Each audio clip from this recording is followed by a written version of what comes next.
All right, this is going to be your double outer forearm block. Now, some of you guys have seen the video for your double knife hand block. They're actually the same exact thing, same technique. One is an open-handed technique, one is a closed-hand technique, and that's literally the only difference, whether my hands are open or closed.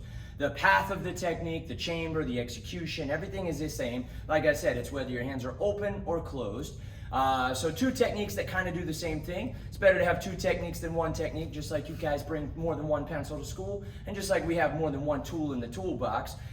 Just in case we need another one that kind of does the same thing, we have that option there. So our double outer forearm block, what I want to do is I want to reach to my side.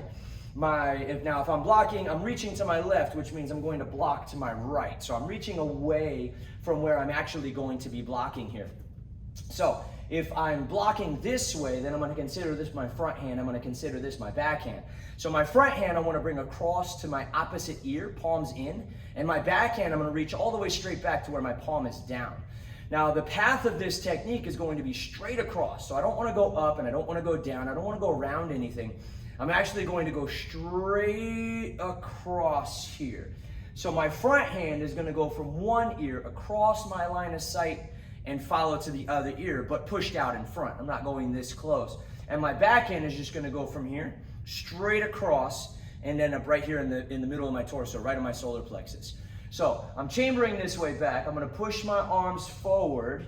My front arm goes across my line of sight. And just like always, anytime I have my arm out in front of me blocking, I want my knuckles eye level, slightly past my head. This gives me a good midsection block. If I need to go higher, I go to a high block. If I need to go lower, I go to a low block.